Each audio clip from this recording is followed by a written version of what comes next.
how do you know what information to include in the core shadow detail? So when you have let's say you have this, and it's casting a shadow here.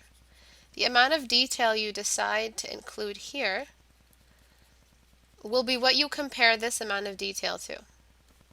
Alright, so if in the lit areas you've already established what the 100% detail capacity is, by comparing to that you want to chop that at least like 50% or 75% for areas that are in cast shadow, because what happens is lack of light equals lack of detail. So a lack in light equals a lack in detail. Everyone write that back to me, please. Wrist straps. I don't know. I think those are just for grip. Those gloves that you use while cycling are just for grip. That's why I didn't buy them. They don't really help. They don't like make your arms as straight as they have to be. It's because you're constantly leaning down on your bike, and so your wrists start to get attacked. I think that's pretty much why my hands hurt. No, it's not that big a question, actually. It's a pretty simple question. Don't worry about it, Mark. Lack of light equals a lack in detail. So when you've already decided that this part of her face and here, all these areas are going to get this much light, when you are... Alright, well, let's say that this eye only got that much light. Let me remove all of this. So let's say this lit area is here, and then the shadow of the nose casts all the way across, and only half of her face is lit up, and all of the rest here is in shadow. What happens is this eye right here, Mark, this one can't be as detailed as this one. This one has light revealing all of its little details. So light shines on every single eyelash, casting a shadow, shines on every single edge on the inner eye, the inner waterline, and casts a shadow. So what we can't do is have them both at the same detail level. They can't be equal to each other. One of them has to be significantly lessened in detail. Does everybody get that? Overexposure also drowns out detail. Yes, it does. So when you have really, really high contrast, what you'll get is just that. You'll get areas that are completely black and areas that are completely white. And in that, you lose detail. So you do lose detail in areas that are fully lit as well. So don't take it like, all right, well, the top of this cube is completely white, so it must have all the detail in the world. No, sometimes if there's too much light, light drowns out detail as well. Too much light drowns out detail. Too much darkness drowns out detail. That's why we work in grays, so that we can reveal a really, really good, nice detail ladder. Too much light drowns out detail. Write that down. And too much dark drowns out detail. Why did Ista get kicked off Twitch? I have no idea. They never told me.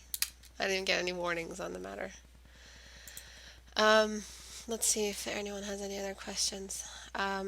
So do you understand that, Mark? Let me go all the way back and start these critiques. Any other questions before I start? Because I won't be able to look at the message box while I'm critiquing. So ask them now.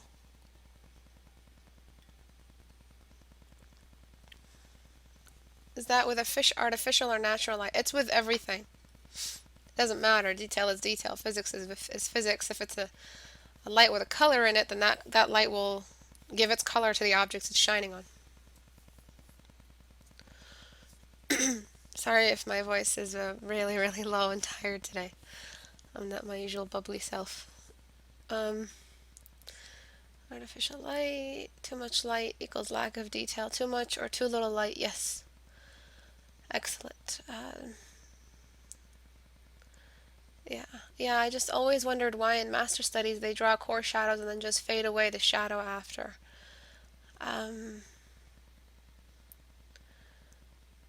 What do you mean fade away the shadow? Instead of filling in the information. Well, that's probably why. When we draw something, when we're repeating the form as it happened in a reference, what happens is we have to exaggerate everything that happens in there. We have to push it a level. So if there's a slightly less detail and exposure in shadows, we have to make almost no detail exposure in our painting. If something's really red in the real world, we have to make it even more red in our painting. It's just how we capture, we put a highlight on everything. Not an actual highlight. We put everything in a stage, on a stage. So you have to exaggerate a little bit. So if you're studying masters, we're doing a master study, and you notice that there's something that's been exaggerated a little extra, that's why. It's because in paintings they exaggerate the rules. They push everything a level further.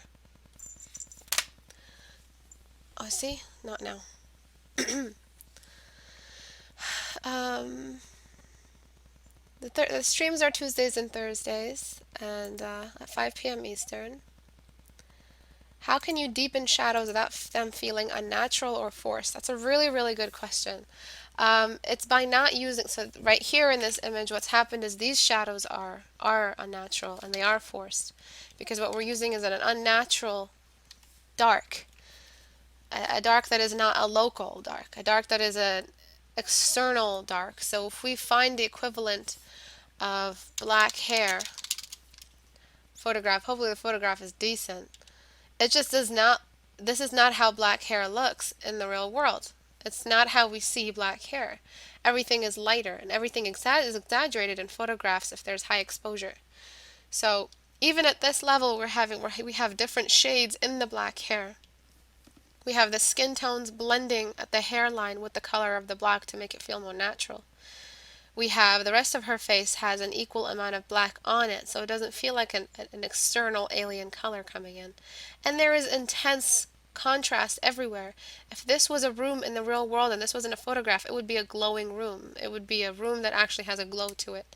These colors are not seen with the human eye, they are seen with a camera. So if a girl has really, really dark black hair and you're seeing her with your naked eye, it is not this black, it is much lighter. So what you're doing right now is you're using an alien, non-local color that has come in and broken the rules. So the way to make shadows not feel forced is to gradually access them, is to enter the shadow area with less and less brush strength, but it will layer up and smaller brushes. This won't feel forced. This is the pattern. This is like the sort of map out of how it's supposed to look with your brush, but using red instead of black. This is how it's supposed to look so it doesn't feel forced. You will eventually reach that local, really, really dark spot, but it won't be over here, it won't be over here, and it won't be over here. It'll be right at the very end. That's how they feel natural, because that's how they happen in the real world. Unless there is an external pigmentation coming in and manipulating it, that's the only time. You know, if someone's painted their face black with black paint, that's the only time you can have an external pigment come in on a natural organic object. Like if something's been painted like a black car. At that point, you're really using like a manufactured black. But on natural organic objects, blacks have to be, the dark has to be approached very, very gradually. So this image right here, what's happening is you're using a lot of stylization. So I'm not going to be painting over all of them because I have a lot to go through. But this painting right here, you have the white here, you have the white here, white here, white here, and you have the black here. So you didn't just have black and then a gray background. You had the white. So it seemed like you were trying to use that photograph inspired kind of high contrast that we just saw. The issue is if white objects have been, or objects that are light have been exposed, have had a lot of exposure, so they've been exposed, what happens is they maintain a very, very symmetrical, unified kind of fuzziness to them, or the shade. So all of these areas here, anywhere where the light has hit, will have a bloom on them. Biggest issue here is that the way you blended made the face look dirty. Because if you put a object that has, you know, using black on a white background, any tiny line you do will be analyzed. So this is how you're blending on a white subject. So the skin is white and you're bringing in your dark shades right here, and they're starting to look like dirt. It's starting to look messy. This messy blending does not do. Is either you go for the gray background and everything gets grayed out, and then you can have all the fun you want with your brush. Or you stick to the style you've chosen, to this graphic style you've chosen, that is white, a black on white, and then a face that is observable. So darken. So you can't have this much white if you're going to be blending. You have to stick to one avenue. So now that I use darken, we don't see those dirty spots because there's no white on which they sit. Alright, and once you do that, you also have to lighten the dark. So you have to go into lighten and raise those, and then you start using the black only where you really need it. But if you are going to go on that black on white kind of design, you have to make sure all of these areas here have the same amount of exposure. It's the same photograph. And all of the midtones, so what you keep are dark shadows and highlights. The midtones have no chance in hell in this kind of environment. Also, be careful with this, the highlights on the side of the nose. So midtones don't get a chance to illuminate, or to be illuminated, sorry, to be revealed. Why did I say illuminate? I'm sorry, I'm kind of just zoning out while I paint right now. But yeah, they don't get a chance to be revealed, sorry. The excessive illumination, my brain just completely turned off. The excessive illumination doesn't allow the midtones to shine through. Alright, everyone write that back to me. I should also write it back to me because I'm kind of losing focus. So all of these areas here that would naturally have been exposed if this was a photograph. So you see there were a lot of dirty patches that you were still trying to shade, but you're painting against white and black. That was the biggest issue. So now I'm just gonna, so I cleaned it up, now I'm just gonna bring them back down to like a normal level. And that's kind of what you want to do. You want to keep it clean. All the highlights get highlighted, all the midtones get drowned out, and all of the deep darks become deeper. That aside, you have a couple of symmetry problems and a couple of, the lip is a little bit small and out of place with the skeleton. Alright, so please remember those rules.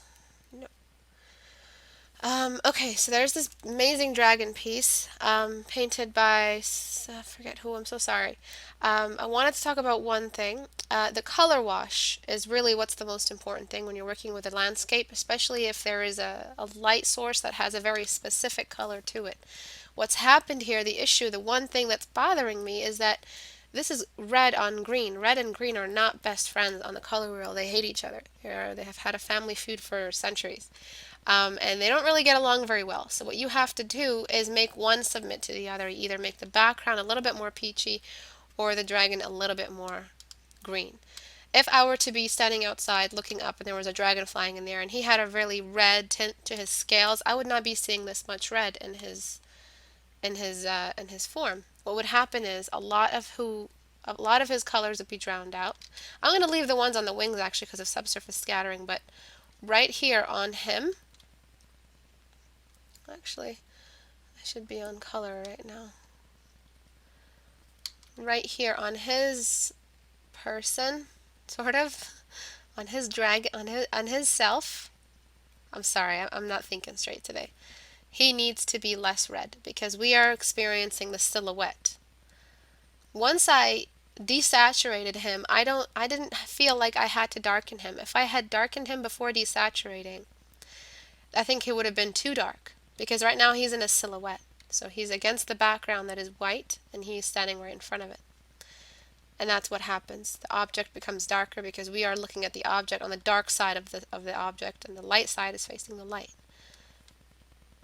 Once I desaturated, the object became less bright because in order to have saturation, we need a certain level of brightness. Brightness brings saturation. Alright? So he still looks red. Trust me, he's still a red dragon. It's just not an unnatural red that seems forced. Because this kind of red requires what? What do saturated colors require in order to be saturated? Can anyone tell me? I just told you guys. Bye, Mark. Thanks for coming. Strawberries disagree with the red green. I'm talking about color theory. Of course they can come together in real life objects. Just generally in color theory, they're kind of opposites in the way they form. Which areas can be red on this dragon, basically? I'm gonna make it a A little more red. Light, exactly. Yeah, light. So the dragon still looks red. Now he's respecting his light source. The red isn't countering the green in the background. Instead, it's submitting to it. And one last thing that's needed is a no man's land. Not full no man's land. You don't need to go crazy. It's just a little bit of extra highlight to prove to us that this is exactly where the light source is coming from. So I'm going to turn that off. Some midtones. So I'm going to, right behind the dragon, that's where I'm going to push the whites to no man's land. No man's land means right over here. They're really highlights. Because this is a sun through the clouds, and that is significantly bright. I have to show that that's happening in this painting. And in just a second, you'll see the bigger difference.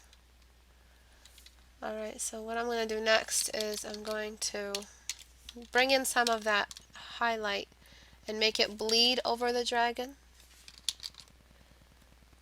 And all I'm painting right now is the air. I'm painting the atmosphere. That's what happens when you choose characters that are no longer against a gray background. You have to paint the room first. That's what it's called when we make the color wash and we choose the color wash. We paint the room. The closer we get to the sunlight, the less saturated everything is. So this big movement of green right here needs to go down. It needs to go down a little bit. So I'm going to get this white and I'm going to bring down that saturation. It's a little bit much because what's happened is that suddenly there's this big stretch of saturation in the clouds that wasn't that big out here. The closer the clouds get to the sun, if it's not sunset and it's daytime, the whiter they get. This kind of seems like it's daytime, but also just a little cloudy, so that accounts for all the grays. And then one final thing I'm going to do is the subsurface scattering. So I'm going to keep it saturated here because the light is coming through his wings. What I'm going to do is duplicate the layer and erase away what I don't want.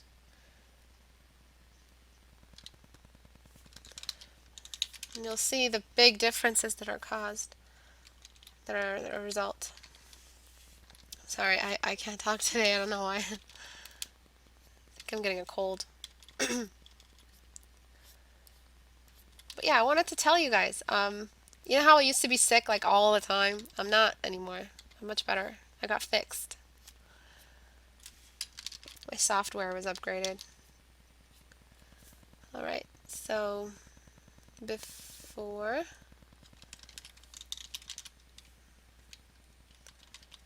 after, before, after. Minor changes, but that's really what the final frontier is. That's what takes you to the final end when you're this advanced and you're painting stuff that looks like this. It's those little changes that push the painting that much further. So this feels more like an environment. And to see how it threw us off, that little bit of, because I'm looking at the navigator, my eyes are here, my eyes are not here. Your eyes are interested in the details in the final hour of the painting, but really what's happened is before you get to the detail, this is where it's at. Your eyes should always be here. Who here doesn't look at the navigator enough? If you don't look at the navigator, you're really bringing yourself a lot of trouble. You have to see what the greater image looks like when you zoom out. And this is a quick zoom out for you. This is here for a reason. If you don't have this enabled, please enable it. This is a really, really important tool.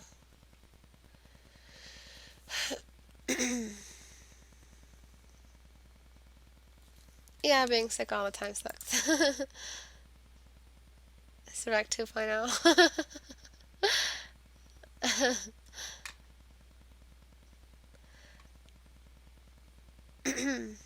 Subsurface scattering can be red. Is there a way to make red and green work aesthetically? You have to desaturate one of them. You have to make one of them the ruler of the wash, of the tint of the image, of the hue, of the filter, whatever you want to call it, the general color of the image. You go to Window and you click on Navigator. You enable the Navigator, okay? Yeah, you guys have to enable your Navigator. So before, after. Alright, don't forget these tiny little things. They really bring life into your image. God, this mouse is so slow. I feel like I'm running on. Oh, I loaded this. It was a meme I saved. Okay, so for this piece, we're jumping on a completely different subject now. Um, this piece here, my biggest issue with it. I'm sorry, I'm all over the place. Um, you've got this in the foreground. That's nearly the same size as this in the background. This is a big, fat, stinky no-no. All right, what you have to do is make these pieces bigger, because by enlarging this and decreasing this, fading this off and darkening and saturating this, you're telling me this is in the foreground and this is in the background. Another tool you have that helps you that helps you establish depth in your image is what? Can anyone tell me what it is? Can anyone tell me what I'm talking about? What's the word? It starts with S. What's the word here that's the issue? That this word points to one of the massive units in creating depth. What is it? Yes, please critique that meme. Oh, where is it? Oh my god. I just thought it was hilarious. Buy more milk. No, fuck you. um, Scale, yes, thank you. Scale is one of those massive things that you use to determine depth, or to render depth, to create the depth in your painting, to instill depth.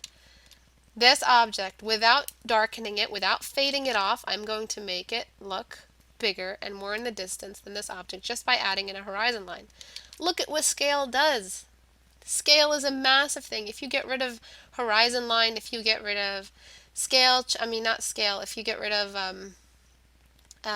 atmospheric fade, you make these both the same equal level of saturation and value, this will still look like it's in the background, because that's how powerful scale is.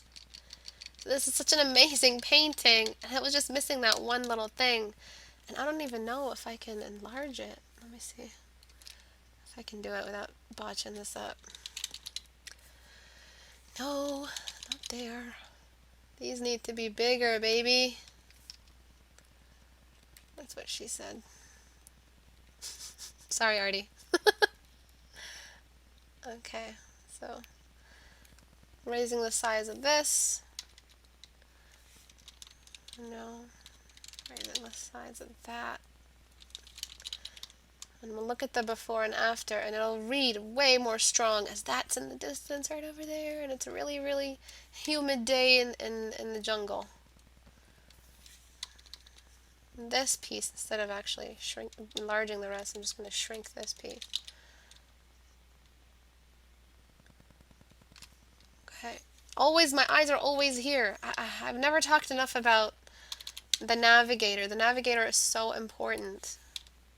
I haven't talked enough about it. So this is where you want to keep your eyes. All of these babies right here need to be shrunken.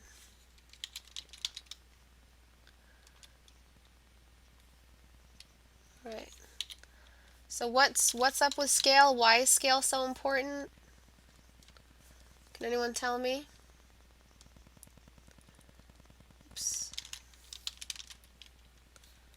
Before, after. Look at that. Just felt like this was beside this, and for some reason this was faded off.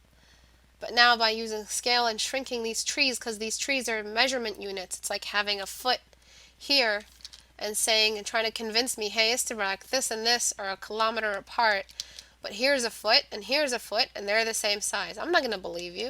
You're using a measurement tool. The tree has become a tool for measurements, like meters but instead of trees. Alright, so you're using the tree as a measurement tool here, as a scale. And I'm looking at this tree and they were nearly the same size. But after, they shrunk.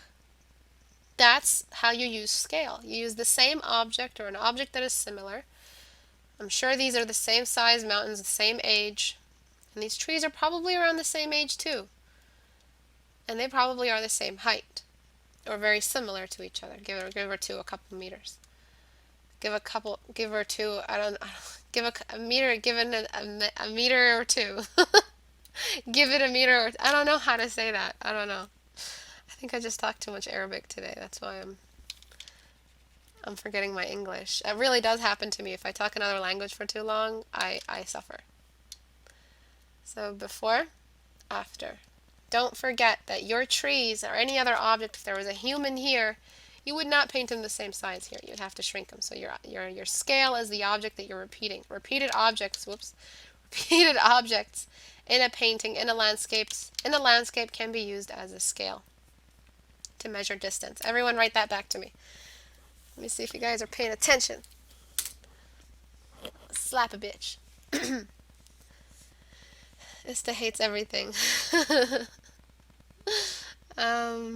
I can mail cookies though, for real. I've done it before. Ista refused my cookies in return for her kindness. Aw. I remember. Scaling cookies? Or cookies, yeah. Trees or cookies or anything. Anything can be used as a scale in a painting.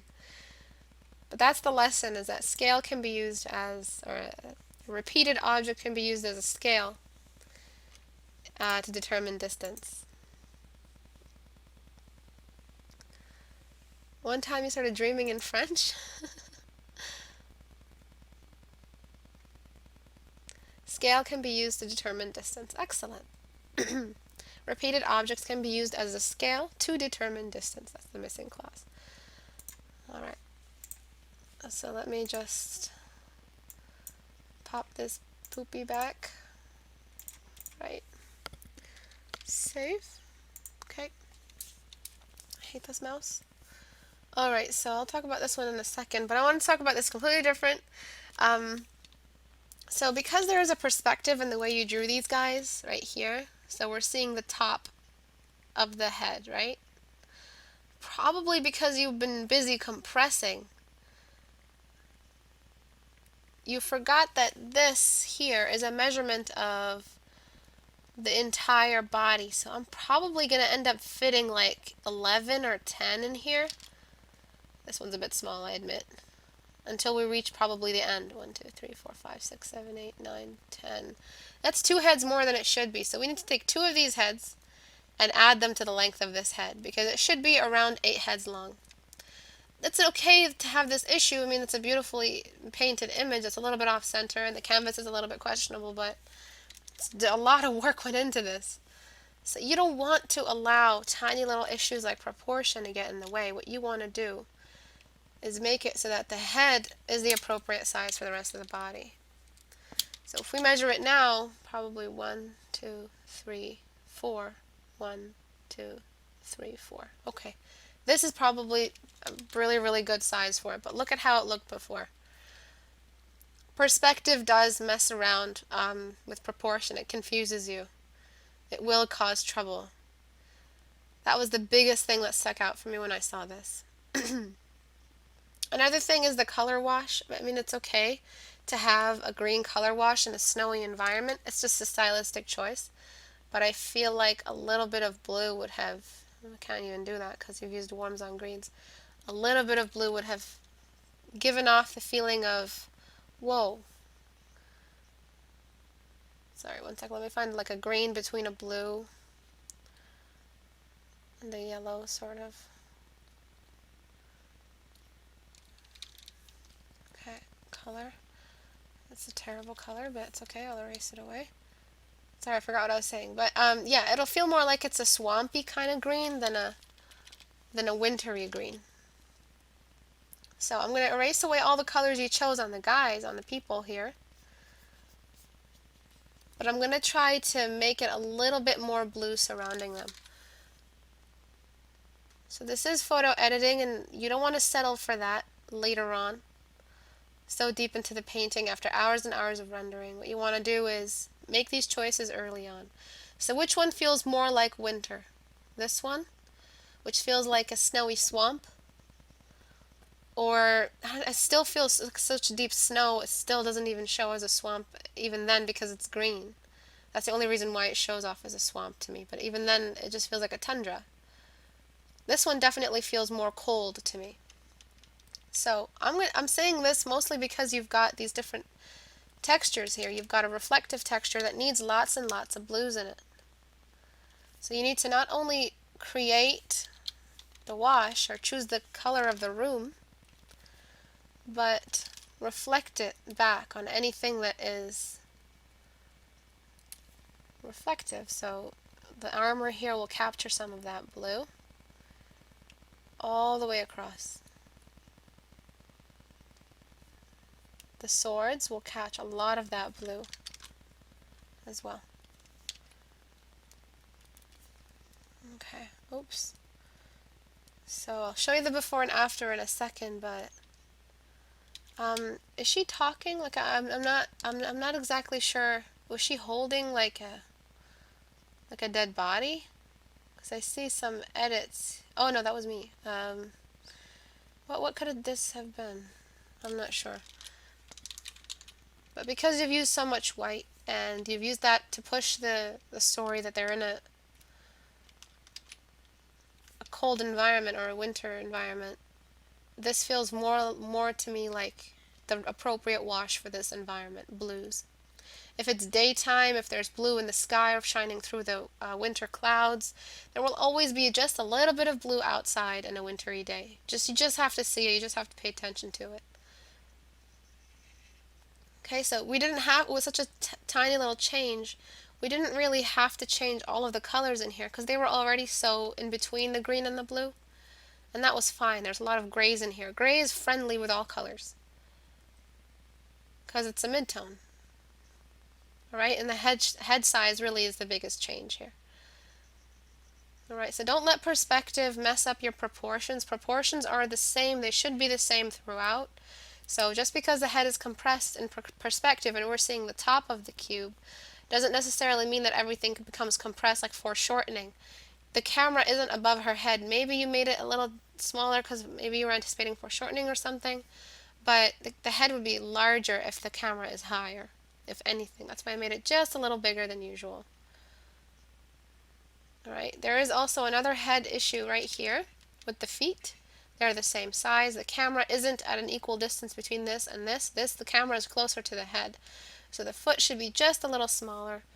And I think we will have changed all of the issues. Or fixed them all. Just a tad smaller. That's not a tad. That's not a tad. Do I have any questions? I mean, do you guys have any questions for me? I don't have any questions. I'm wondering why my brain is not working, not functional. I think I just need a software upgrade. Another one.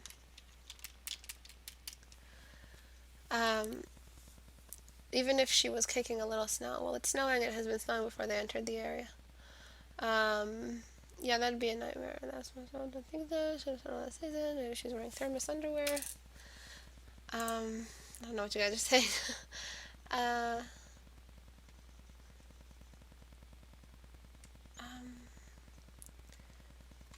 Feet in the snow. It looks like a deep snowy mountain. Yeah, if it is a snowy terrain that's really high in the sky, above the clouds, or close to the clouds, that's where it gets really blue. That's where you don't see green washes on Mount Everest photographs. There's always like a blue wash that the camera is catching. It's just like my screen turned blue. The shadows are blue. Everything is blue because white has no color, so it's just going to inherit the color of the wash. So everything is going to be blue. My screen just turned blue. You get it? So when we're talking about snow, deep snow, days it's been snowy for days, like snowy forest, we're going to see a lot of blues. The only color that was brought into this is the color of the sunlight. So that's why I say the color of the sunlight gives its color away to objects that it touches. Just like right here. Lots of cools. I mean, the sun is setting, so there's not enough blue. Blue needs really, really bright light in order to show it, so when it gets dimmer outside, it turns to purple. Purple needs a little bit less light because it's darker than blue. Nighttime scenes, all blue. Especially if it's snow. Search up snowy swamp. More white than blue, but still, there's a blue in there. And there's a little bit of green. That's the only time really I'd be expecting green, but it just turns brown. Isn't that so beautiful? Don't you just want to hike there? Man, I need a vacation. Very, very blue. So if, like, you have to ask yourself, before this was grayscale, when it was grayscale and turned into color, what color did the person choose to put, if they had painted this, to put onto the color mode? It's going to be a blue shade. They went into the blues of the color picker. All right, please don't forget to choose the color of your room, the room that you're painting the object in. You're no longer painting against a gray background. So it's the color of the room you have to think about.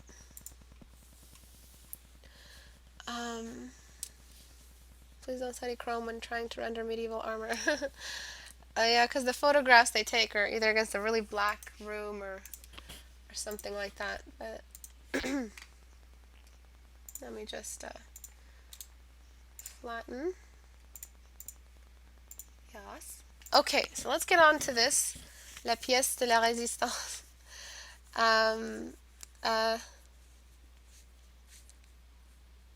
Scott Robertson.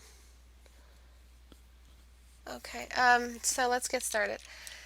What I don't like about this painting, the stuff that I like about it is how you've kept the grayscale of the face kind of really appropriate to the shadow that it's in. The hair is like one big blanket and it's casting a shadow on the face, right? So I love that. I love that you've kept it the same shade. You've kind of illuminated this bit because they stick out, catching some of the light. If these pieces stuck out and they caught light, so would the side of her nose, because these are less in altitude than the nose is. So the nose would definitely have way, way more illumination on it. Oopsie. Okay, so that's number one. Number two, the expression of the face has nothing to do with the pose and has nothing entirely to do with Katarina, the character from League of Legends. There is none of that character in here. When you paint a character, don't just paint a pretty face and throw a bunch of props on it. Here, have some props. And you just throw a bunch of props on it, and the props are supposed to deliver the message. No, the props are a secondary object. The props are a secondary tool used to express the character. The primary tool when you paint a character, when you design a character, is their expression and their personality, their bust. The bust. So it all has to do with the face and the portrait. And you've focused a lot on the portrait. You've cut off the feet. So clearly we're supposed to go back up here and hover a little bit in this high traffic area, high detail area. All right, so the expression here can be changed. The character Katarina is a stupid OP bitch, so I'm going to give her a stupid OP bitch face. So she's a very proud warrior. So a proud warrior flaunts their pride, very, very proud of themselves. So a lot of self-confidence. How do we express self-confidence on a female character? Well, sticking the boobs out is one thing. You got that down. But a nice, conniving, all I have to do is press R expression. Alright, so giving her that low brow, high arch, smile on one side. And the entire face itself is too small for the head, so I'm just going to be enlarging that. Oops. Okay, and then raising everything here. Alright, so let's look at the expression before. Very innocent, very doe, lots of triangle, lots of cuteness, and the head is very, very, the chin is comes out too short too soon, so she doesn't look like a grown woman. Giving her that length and then jumping further and giving her just a little bit of bone structure to represent that she's a matured adult female is going to also give her a little bit more character. She looked too timid to be a Katarina design, you know? Kind of want to make her squint as well. Alright, so before, very innocent looking. Does not match her pose, does not match I want to kill people. And then after. I'm not really sure what the point was of putting the hair in between. It's just simply not realistic. This starts to look like an intentional thing. So what the issue with that is that you're putting a lot of attention. There's an outline here, it's high detail, it's boobs, so putting this thing here is extra noticeable. And if it doesn't come with purpose, if it's just there to entice or to be sexy, I'm not sure that's going to be working for the interest of the painting, because you've got a lot of detail up here. You don't want to push away that focal point into something that is secondary and not really important. Trust me when I tell you this is the sexy pose. You don't need to create some innuendo by putting something in between a crack. Trust me, we get it that she's supposed to be sexy. Don't make those kinds of mistakes. They read off as sort of like a cheesy, desperate attempt to make something really enticing or really controversial or racy or whatever. It's just too much. The head size, the head size is fine, I guess. The hair has almost no detail in it, and if we're seeing the detail of this filigree or whatever it's called on the armor, we're going to see some textures on the hair. So you could have spent a little bit more time on the hair. It is a shadowed area, so make sure you're not using contrast as it is anywhere in the painting. And the final thing that really, really bothers me is the fact that I'm not sure how much reference you've used on this belly, on this stomach area. It doesn't feel like you used the reference thoroughly if you did, so you didn't spend long enough on your reference, but this entire stomach area is very, very line dependent. Can anyone tell me why it's line dependent? While I work on the face, make it a little more realistic.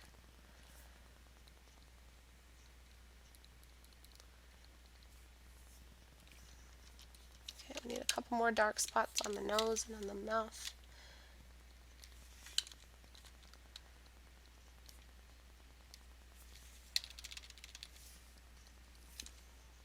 Sorry, I'm just waiting for their response.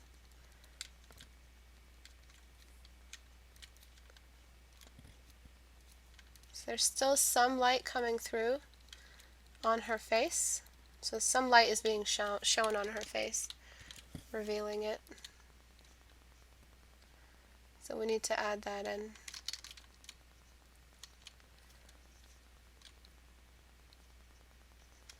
Okay, there's no fade off, no dimension, no cube. While the rest of the image is blurry, there's no defined light source. Yes, that is the biggest issue. There are no edges, the obliques are flat and the abs are outlined. Too defined, yes. Not enough gradation of forms, the transition between values is too quick. When it happens too quickly, that's basically using lines. That's what it means when there's too quick. Should there be light on the eyelids? Well, we still haven't decided where this primary light source is coming from. There's a secondary light source coming in through here, and then a primary coming in through here, right? Because this armor is visible, this whole area is visible, so there's a light coming in this way. So that's what we should be responding to. And from what I have in my visual library, let me see if I can kind of come up with a way to paint the stomach a little bit more feminine, because it also feels very, very masculine. It doesn't feel natural. Even if someone has really, really defined abs, it doesn't really show that much. In photographs, to get that much exposure, they paint actually airbrush on abs that are super, super defined. The rest of the body has to match that kind of structure. It looks very, very like the muscular structure is only here in her body and nowhere else. We don't really see defined muscle structure in her forearm, or at least what's visible of it in her neckline. So the best thing to do is just to settle for the feminine and try to suggest some musculature. So that's what I'm trying to do here, exactly that. I'm trying to show that the stomach is generally slender and slim, but not, and I'm trying to get some core shadows going, but not so much so that we've kind of just painted in the abs as if we've airbrushed them ourselves with a line. Alright, so I'm trying to show off the stomach. Skin is reflective, so remember that. And while I do this, I'm going to be adding that same bone structure definition from the primary light source on the rest of the body here. So don't forget about your primary light source, okay guys? It needs to be revealed. It has to be pointed to. That's why we're seeing this character. I guess I'll leave that there. A little bit of shine on the nose. A little bit of extra light right over here on her eyes. So all this light here is revealing this object. So what you need to do is experiment a little bit more with your light sources and forms in an open light source environment, so in an open scene. That's what happens, guys. When you don't do enough form studies and you try to do a masterpiece, it shows where your weaknesses are. It really, really shows. And then since there's a secondary light source, that secondary light source will be caught on the side of her belly, just along here, but it'll be a terminator line. And then we'll have the belly button itself. So this feels a lot more feminine, no? And it feels a little bit more, it will be defined. So what I'm going to do now is kind of just show off where that symmetry line happens, the line in between the abs. And the stomach does feel sculpted and very muscular.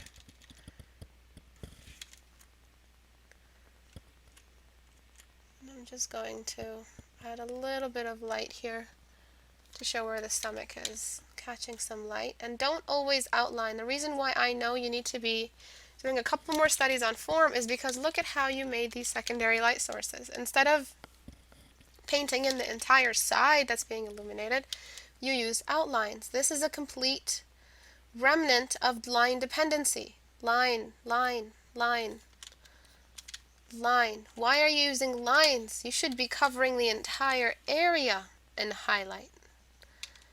For you, when I say secondary light source, you know what you see? You see rim light instead. That's how you know you need to be doing more form studies. Line dependency is the scourge of the artist world. It is your worst enemy. It should look more like this. Of course there should be some detail, but I'm trying to just make it more obvious.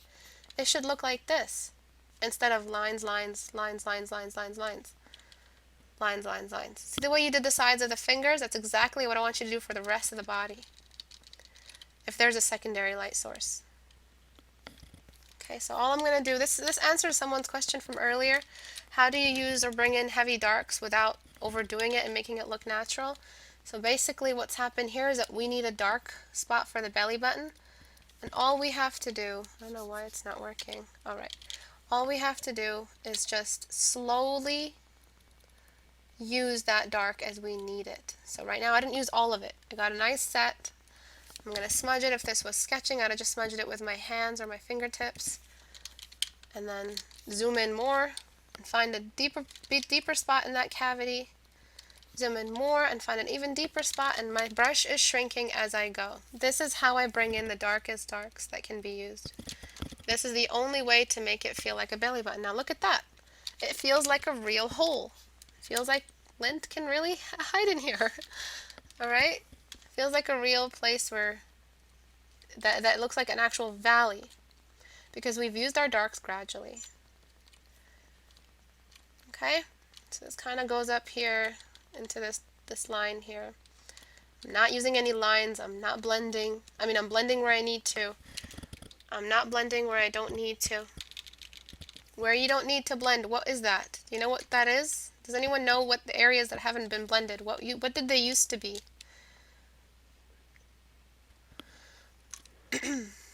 I need a reference for this belly, but let me see what I can do. I know there's would be a shadow that's a little bit darker here because the primary is casting that shadow. Starting to feel more and more like a belly because we're sculpting. Paint it over this. What did an edge used to be before we started rendering it and sculpting it? What was an edge a long time ago? Before you became an awesome artist and you learned all the rules and you finally overcame the obstacles. Lines, yes. Edges used to be lines. So where not to blend is where you used to have a line in the sketch. Or in the however you remembered it as a symbol. Alright, so I have a couple of other issues. Still doesn't feel like, really still doesn't feel like it's matching. It is a very weak, very, very weak um, gesture. It's a very weak pose. It's not really showing her off in all her glory. So try to rethink the pose entirely, and that's why it's such a big thing when I say to people, stop making masterpieces. When I suggest stuff like rethink the pose, I'm basically telling you repaint the painting. And I know that's a really mean thing to say, but that's what happens. That's the issue, is that you guys go straight in, you paint a nice face, and you're like, I want to add a body to this. That's the worst way to think.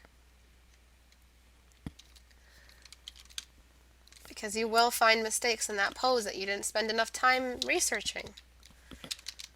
Don't think all it takes is a couple of drawings of a face and you're ready to be a master. That's not how it works. These issues all show, they all catch up with you. And I'm just going to add a lower eyelid because it's missing one. Oops, should have zoomed out. Always zoom out, okay? Don't be like me.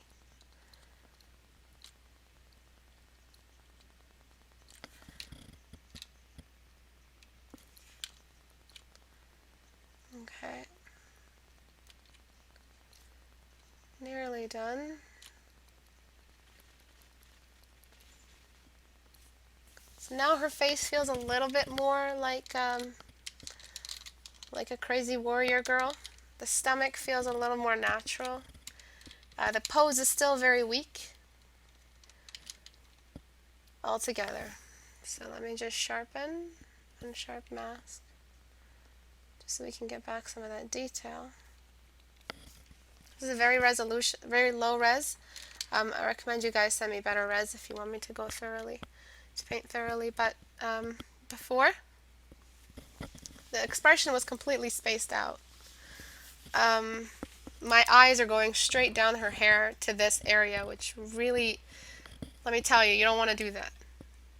It's too, it's like a tasteless attempt to be sexy. You want to be very, very, you want to put in more thought. And it's really because the pose was so cliche. I think that's why you settled for adding sexy like that. It really is in the pose. Just take it from me. You want to spend a little bit more time. You're enjoying painting full characters. So one way or another, you're gonna have to give in and give up, and start studying some gestures. Study some more anatomy. The pose is very, very stiff. The arm is very large. There's not enough thought given into proportion. So before, after, a little bit more realism and sculpting, kind of matching her pose altogether. I really recommend you do something else with the leg, but yeah, I can't just keep repeating that. Stomach also feels very feminine. What do you mean by masterpiece? I mean a piece that you try to finish from start to end and post it on your gallery and on your portfolio, and you're like, this is me as an artist. I think that's the biggest issue, that people don't understand what I mean when I say a masterpiece. I mean, stop thinking that you're ready to illustrate full pieces if you still haven't spent enough time with form studies, if you still haven't spent enough time with anatomy, doing full photo studies, stuff like that. That's what I mean. You can't possibly, can you take a test in medicine right now? Are any of you here, if you're not med students, please don't answer. But if any of you here are not med students, are you ready to take a test like the MCATs or something?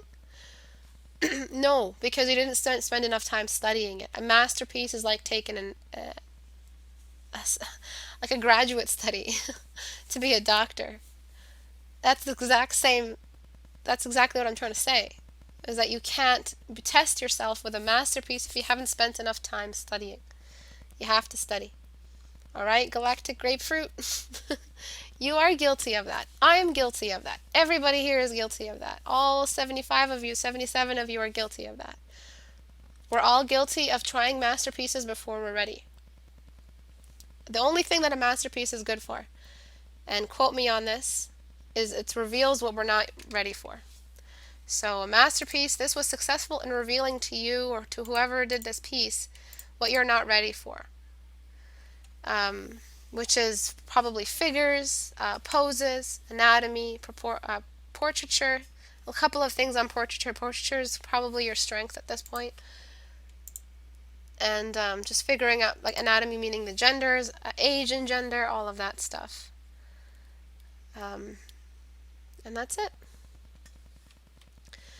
A masterpiece is an art test. If you're not ready to be tested, don't try one. It'll waste too much time. That time that you're using, that's the worst thing about masterpieces, is they waste your time.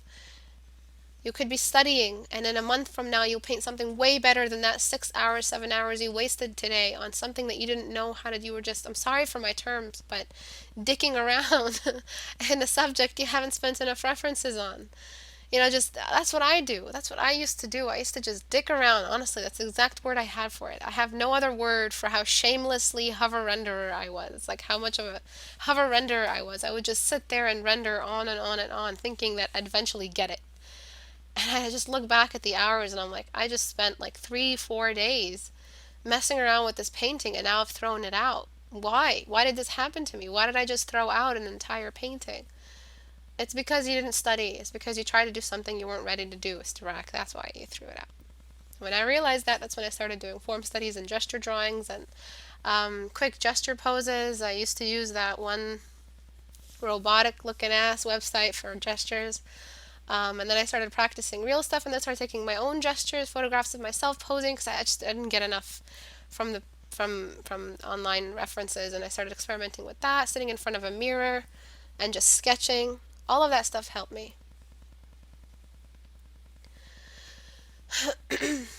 um,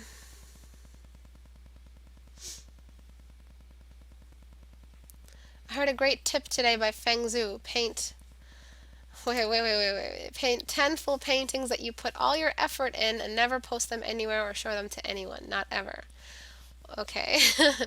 I guess that's a good way to find out whether or not, what you're good at yet, whether or not you're ready. I know you guys will post them. You guys are not, like, everyone will post them. I used to just sketch a fucking line and I'd post it. I was so proud of it. So we will post the shit that we make. We don't care. We're very proud to be artists, so we're going to post it. Instead of, getting a student in that trap, the advice should read, try 10 studies and then don't post those, or something like that. It should be a study. That's what it should read. The word study should be in there. A masterpiece isn't enough. There isn't enough stress on the fact that a masterpiece can be a study. All right? I mean, we are gonna post them. That's the issue. And we are gonna represent ourselves with them. And we are gonna say, why don't I improve? It's because there isn't enough study involved. You haven't done enough photo reference studies. You haven't done enough gesture drawings. You haven't done enough gesture lines and used enough gesture lines in your painting. So when you dress it up with all this crazy detail, it'll show off. It'll show that there are some issues. Thanks everyone for coming today. Have a great day. I hope today's class helped you. Bye-bye.